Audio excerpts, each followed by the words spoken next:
우리가 세상을 살다 보면 참 별거 아닌 문제를 가지고 우리에게 이제 근심이 되고 걱정이 되고 때로는 서로 간에 이제 싸움이 되는 모습들을 종종 볼 수가 있습니다. 재작년에 2019년도에 TVN에서 방송했던 WWW를 검색하세요라는 드라마가 있습니다.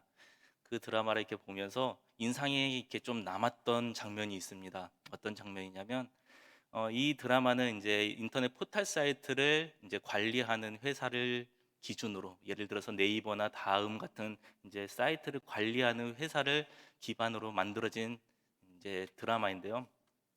이 드라마에서 이제 가장 이슈가 되는 것은 실시간 검색이었습니다. 실시간 검색에 대해서 이제 1위가 올라가고 그것들을 어떻게 관리를 하고 이런 것들인데요. 한 회사가 이모티콘을 이제 만들려고, 그걸 통해서 실시간 검색에 이제 올라가 보려고 이모티콘을 만들어냈습니다. 그리고 이것을 제출하기 위해서 팀원들 간에 이제 회의를 거칩니다. 어떤 이제 이모티콘이냐면 탕수육이라는 고기에 소스가 부어지고 그것을 먹는 이모티콘입니다. 그 이모티콘을 딱 보자마자 평소에 탕수육 소스를 이제 부어서 먹는 사람들은 이거는 그냥 봐도 탕수육이다, 좋다라는 이제 의견을 제시를 했고요. 지금 출간해도 좋을 것 같습니다. 라는 이제 의견을 제시를 했고, 또 한편에서는 인상을 찌푸리기 시작을 합니다. 왜냐하면 그 사람들은 평소에 탕수육을 소스에 부어서 먹는 게 아니라 소스에 탕수육을 찍어서 먹는 찍먹파라고 하죠. 찍먹파 사람들이었던 겁니다. 찍먹파 사람들에게 있어서 이 이모티콘은 찍먹파인 우리를 무시하는 이모티콘이다 라는 주장을 펼쳤고요. 부어 먹는 사람들에게 있어서는 너무 좋은 이모티콘이다 라는 이제 주장을 펼쳤습니다. 그러면서 이제 그 팀 안에서 됐습니다, 이거는 출간해야 됩니다 라고 이야기를 합니다. 왜냐하면 우리들의 목표는 사람들 간의 이슈가 되는 것이기 때문에, 우리 안에서도 이렇게 이슈가 되는 문제는 사람들 안에서도 충분히 이슈가 될 수 있습니다 하고 이모티콘을 이제 사람들에게 풀었습니다. 예상했던 것처럼 얼마 가지 않아서 삽시간에 이 이모티콘 사람들에게 이제 퍼져나가기 시작을 했고요. 사람들 사이에서 서로 사람들이 만나는 그 가운데에 논쟁이 펼쳐지기 시작을 했습니다. 이모티콘, 탕수육은 북먹이냐, 탕수육은 찍먹이냐, 이걸 가지고 논쟁이 펼쳐졌고요. 심각한 데서는 싸움까지 일어나는 장면을 이제 보여준 적이 있습니다. 네, 우리의 일상에서 이제 드러나는 싸움들, 어떻게 보면 참 별것 아닌 문제, 사소한 원인인데 너무나 큰 싸움까지 퍼져 나갈 때가 종종 있습니다. 오늘 우리에게 주신 말씀 역시도 창세기 13장 안에서도 어떻게 보면은 이제 큰 싸움으로 퍼져 나갈 수 있는 사건이 한편으로는 너무나 쉽게 넘어가는 사건으로 비춰지고 있습니다. 창세기 13장은 지난 12장에 이어서 아브라함이 이제 애굽으로 내려갔다가 그곳에서 실패를 경험하고 다시 가나안 땅으로 돌아와서 일어난 사건이 기록되어져 있습니다.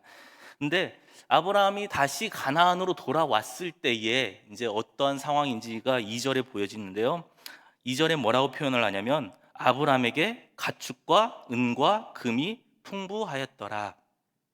아브라함이 내려갈 때보다 돌아왔을 때 더 부자가 되었다라는 겁니다. 근데 아브라함만 부자가 된 것이 아니라 5절 말씀을 보니까요.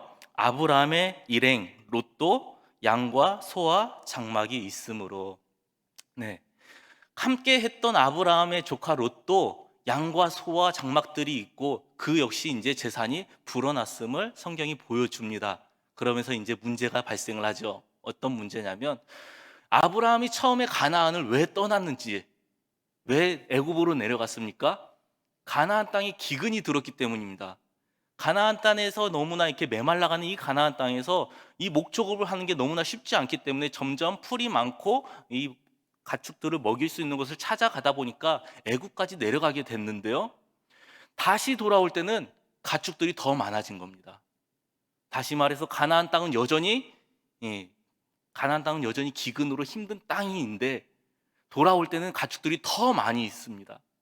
그리고 아브라함과 롯만이 있는 것이 아니라 누구까지 존재하냐면 그 안에 이미 살고 있었던 가나안 사람들이 있었고요, 브리스 사람들이 있었다고 말합니다. 그 일로 인해서 아브라함과 롯이 다툼이 일어납니다. 왜냐하면 이미 가나안 사람들이, 이미 그곳에 살고 있던 브리스 사람들이 좋은 터전들을 자리를 잡고 있습니다. 그곳에서 이미 가축들을 키우면서 먹을 것을 다 먹이고 있는 상황이다 보니 아브라함이나 롯은 그 사람들을 피해서 다른 이제 터전을 찾아야만 했습니다. 근데 이미 기근으로 인해서 가나안 땅은 쉽지 않은 땅이 되었습니다. 그 일로 인해서 어떤 일이 일어난다고 말하냐면, 아브라함의 일행, 아브라함의 가축을 치는 목자들과 롯의 가축을 치는 목자들이 서로 다투었다라고 말합니다. 한 가정 안에서 함께 동행해 왔던 이 삼촌과 조카의 그 가정 안에서 다툼이 일어났습니다. 아브라함은 이 문제를 속히 해결해야만 있습니다. 왜냐하면 집안 싸움이 이제 서로의 싸움이 집안 싸움으로 번져지고 큰 싸움으로 번져지기 전에 아브라함은 이 문제를 해결하기를 원했습니다. 그리고 이제부터 이 해결의 방안이 이루어지기 시작을 합니다. 아브라함에게 있어서 해결책은 하나였습니다. 쉽게 해결할 수 있는 해결책, 오늘 성경에 기록된 것처럼 자신의 것을 내려놓는 것입니다. 아브라함은 조카 롯보다 삼촌입니다. 그리고 조카 롯은 아브라함을 따라서 지금까지 모든 여정들을 함께 해왔습니다. 아브라함이 이끌어왔습니다. 그로 인해서 아브라함이 부자가 되면서 조카 롯도 함께 부자가 된 상황이 이루어졌습니다. 다시 말해서 아브라함은 지금 이 헤어져야 되는 이 갈등의 시간 속에서 아브라함은 충분히 자신이 먼저 선택권을 가질 수 있는 상황이었습니다. 내가 이쪽을 선택할 테니 네가 다른 곳을 선택해서 이제 우리 헤어지자라고 주장을 할 수 있었습니다. 그런데 아브라함은 그렇게 하지 않았습니다. 조카 롯을 향해서 네가 먼저 선택을 해라. 네가 먼저 가고 싶은 곳을 정해라. 그러면 내가 네가 선택하지 않는 반대편을 선택하겠다. 자신의 선택권을 조카에게 양보해 줍니다. 그리고 조카 롯이 먼저 선택을 하게끔 해줍니다. 만약에 아브라함이 내가 너보다 삼촌이고 내가 너보다 연장자이고 지금까지 내가 너를 이끌어 왔으니까 이제 내가 먼저 떠나겠다. 내가 먼저 좋은 땅을 선택해서 가겠다. 라고 말했다면 조카의 입장에서는 어찌할 수 없이 당연히 따라야겠죠. 그럼에도 불구하고 조카의 입장에서는 속으로 어땠을까요? 불평이 나오고 불만이 나오고 원망이 나올 수 있습니다. 지금까지 함께한 건 함께한 거고 지금부터가 이제 중요한데 삼촌이 좋은 땅을 다 차지해버리면 과연 나는 어디로 가야 된단 말인가? 충분히 불평이 나올 수 있고 원망을 할 수 있고 이로 인해서 충분히 아브라함과 조카가 싸움이 벌어질 수 있는 상황이었습니다. 그런데 아브라함은 그 상황을 만들지 않았습니다. 자신의 것을 포기하고 자신의 것을 내려놓고 롯에게 선택권을 먼저 양보하면서 싸움을 피해 갔습니다. 그로 인해서 롯이 이제 먼저 고개를 들어보니 무슨 일이 일어나냐면 요단 강의 지역들을 바라보게 됩니다. 요단의 지역은 어떤 지역이냐면 갈릴리 호수에서부터 밑에 사해 바다까지 쭉 물줄기로 연결되어 있는 곳이 요단 강입니다. 그래서 물줄기가 있는 그곳은 평소에는 이제 우기와 건기로 나눠지는 이스라엘의 지형상 건기 때는 우리가 폴짝 뛰어서 넘어갈 수 있을 정도로 좁은 이제 물줄기가 흐르고 있고 우기가 되면은 비가 오는 시기가 되면은 이 좁은 물줄기가 30m가 넘는 와디라고 하죠. 어마어마한 물줄기로 변해버립니다. 그래서 끊임없이 1년 365일 그래도 물이 흐르는 곳이 요단강 주변이었습니다. 물이 흐르는 곳에는 풀이 뭉성하겠죠. 가축을 키우기엔 너무나 좋은 곳이었습니다. 롯이 그곳을 바라보니 너무나 좋은 곳이었습니다. 1년 365일 그래도 물줄기가 흐르고 1년 365일 푸르른 풀들이 끊임없이 이제 있는 그곳, 이곳이 가축을 키우기에는 너무나 좋은 곳이다. 그래서 표현한 게 뭐라고 표현을 하냐면 애국과 같은 지역이다라고 표현을 합니다. 애국과 같이 이렇게 좋은 곳, 양을 치기에 너무 좋은 곳, 삼촌 저는 이곳을 선택해 가겠습니다. 저는 요단을 향해서 나아가겠습니다 하고 롯이 그 선택지를 향해서 나아가기 시작을 합니다. 롯이 떠나고 나니까 이제 아브라함의 선택지는 당연히 이제 가나안에 머무는 일이었습니다.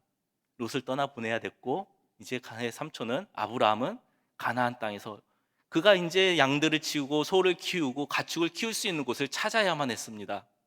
근데 이제 무슨 일이 일어나냐면 롯이 떠나고 난 뒤에 아브라함에게 하나님이 나타납니다.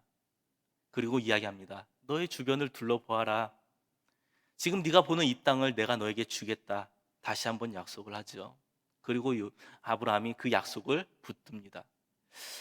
여러분 생각을 해보십시오. 사람이라면 욕심이 누구나 있습니다. 사람이라면 누구나가 더 좋은 것을 차지하기를 원하고, 더군다나 내가 더 연장자라면, 더군다나 나에게 선택권이 있다면 사람은 누구나 더 좋은 것을 선택하려고 할 것입니다.